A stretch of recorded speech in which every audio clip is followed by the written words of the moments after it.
Horror, thriller, comedy, sci-fi, drama যেকোনো ধরনের genre, যেকোনো স্বাদের সিনেমা শুধুমাত্র সিনেমা ক্রনিকলসের পর্দায়। সিনেমা ক্রনিকলসের একটা নতুন সেগমেন্টে আপনাদের সকলকে স্বাগত। এখানে আপনারা সিনেমা জগতের বিভিন্ন ইনসাইডার নিউজ, আপকামিং ইভেন্টস এবং এন্টারটেনমেন্ট জগতের বিভিন্ন ছোট ছোট তথ্যগুলো আপনারা পাবেন। শুরু করছি আমাদের প্রথম নিউজ দিয়ে। কল্কি বক্স অফিসে অলরেডি 1,000 কোটি টাকা ক্রস করে ফেলেছে।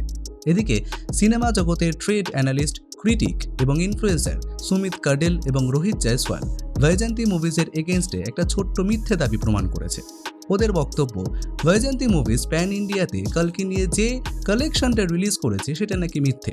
এই জন্য বৈজয়ন্তী মুভিজ ওদের এগেনস্টে ডিফেমেশন কেস করেছে এবং এটা বলেছে ওরা যদি অ্যাকচুয়াল ব্রেকআপস প্রমাণ করতে না পারে ওদের এগেনস্টে মানহানির মামলা হবে এবং 25 কোটি টাকা জরিমানা দিতে হবে। শাহরুখ খান এবং সুহানা খানের upcoming much awaited movie king নিয়ে একটা ছোট্ট নিউজ পাওয়া গেছে। সিনেমার মেন ভিলেন হতে চলেছেন অভিষেক বচ্চন।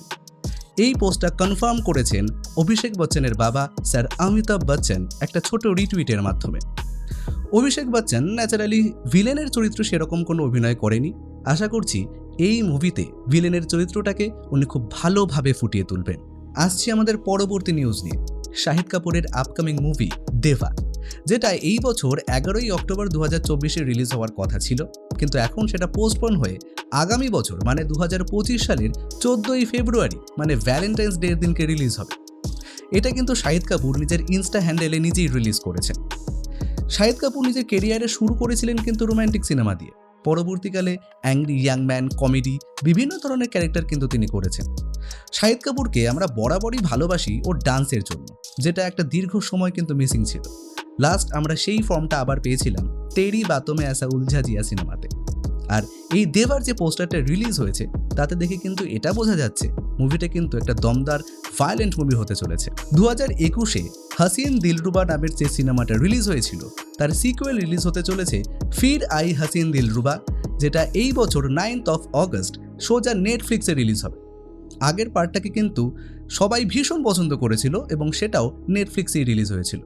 তাপসি পানুকে আমরা সবাই জানি বরাবরই ভীষণ ট্যালেন্টেড একটা অ্যাক্ট্রেস।